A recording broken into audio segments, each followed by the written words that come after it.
What's up, guys? This is Matt and Tessa from Force Fitness and Performance. Today, I just want to take you through a case study showing how we would fix scapular winging, or one case of how we were able to start fixing scapular winging with a client. And actually, Tessa's a coach, okay? So Tessa's been kind of dealing with this scapular winging issue for a long time, but we noticed it a couple months ago.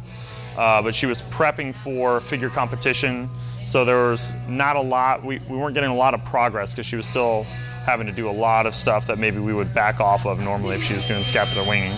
Did great in her competition, coming back in, trying to focus on fixing this scapular winging issue, and we can kind of show here a little bit. So first off, what is scapular winging? Scapular winging is when the shoulder blade doesn't sit flush on the rib cage, and you can actually reach under that shoulder blade, and in different positions when she might be pulling or rowing, it actually wings off even further and we can actually get a grip underneath the shoulder blade. So it means that shoulder blade isn't moving smoothly, it's not integrating the way it should naturally, okay?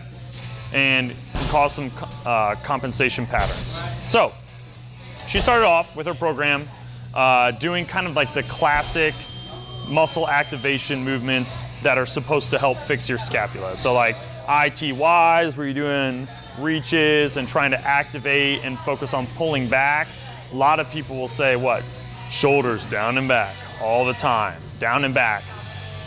Now that's not necessarily a bad cue, however, it's often overused and maybe misused and actually drives people into further scapular winging. So can we show that a little bit? So like when she's trying to think down and back, what happens a lot? Oh man, see, we already fixed this.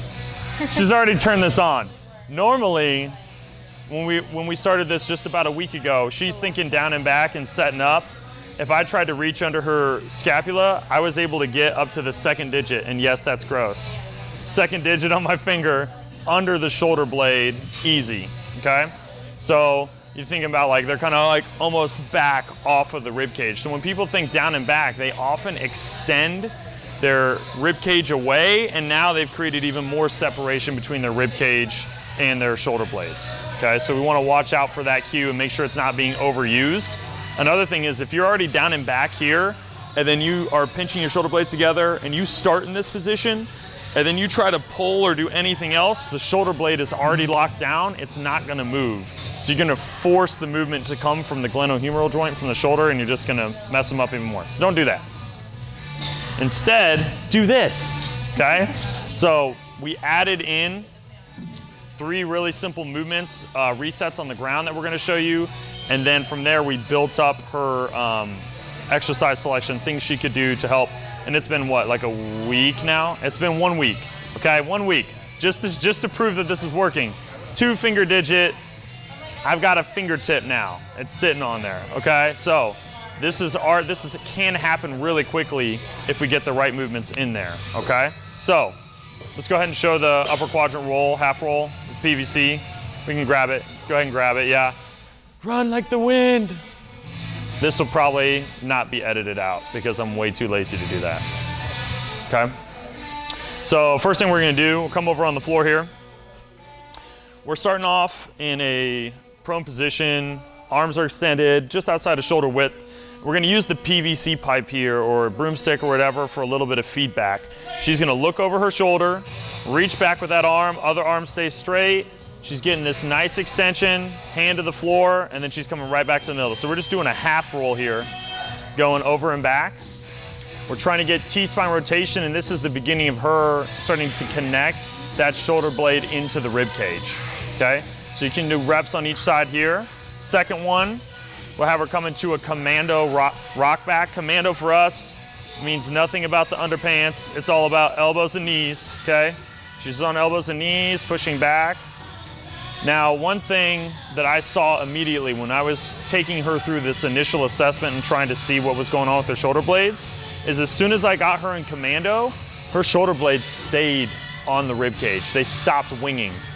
One of the reasons we like the resets for this kind of movement or rock backs is it's considered a closed chain movement, which means her elbows are on the ground. She's not trying to move her arm around in free space. She's allowing her rib cage to move around her arms. It's different, okay? And allows her to get usually a little bit more stability in the beginning. So this is already great. We might go eyes up a little bit, right?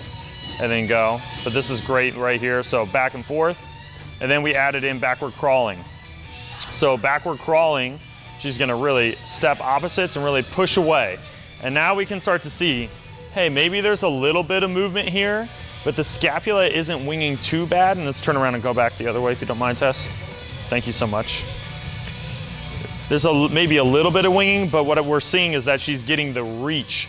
And really when you push into the floor with the palm and reach around, that's what's gonna start helping that shoulder blade come back flush onto the rib cage. So those 3 movements are the baseline. Then from there, you can start adding in some fun stuff. So we're gonna do what we call a scap car here. This is out of the FRC system. I'm actually turning you towards the camera. She's gonna go arms straight out in front, and this is a great assessment of how your shoulder blade is functioning, okay?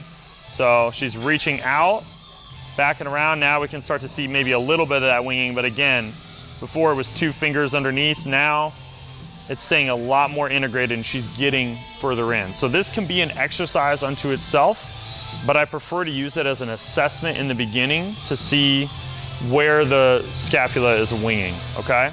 So she's getting, if we saw that, man, she's breaking down right about here or right about here, and that's where the scapula is winging, I'm gonna create exercises based off of that.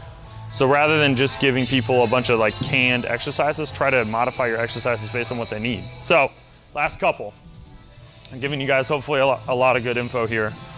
Pull apart, another classic one that people will do for shoulder blade. Try to do it with packed shoulders first. This is how most people think they're supposed to do it, okay? You can see she started back, and as she's rotating around, she actually kind of stays winged out a little bit as she comes. If we know that when she reaches and pushes forward, she gets shoulder blades flush against the rib cage, now watch what happens when she does the pullback.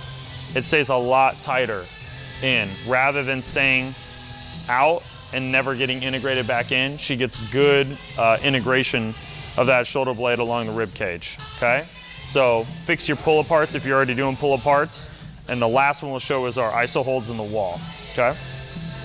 So if I'm thinking about rebuilding those scapular mechanics, how the scapular winging is working, I want to think protraction at the end, retraction at the back. So we're going to go protraction. She's reaching, bracing the fist against the wall, and from this position, she's going to try to extend even further and press even harder into that wall.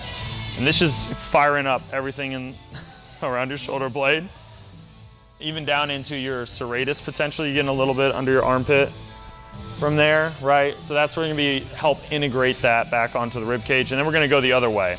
Now we're gonna allow her to pack her shoulder, walk in and kind of lock off there, and then she's gonna try to pull it back even harder. And she, in the beginning, was winging really bad. Now, still a little bit here you can see, but she's doing better. And I might even back you out a little bit. I might even have her start here, walk it in until she feels like she's right at the edge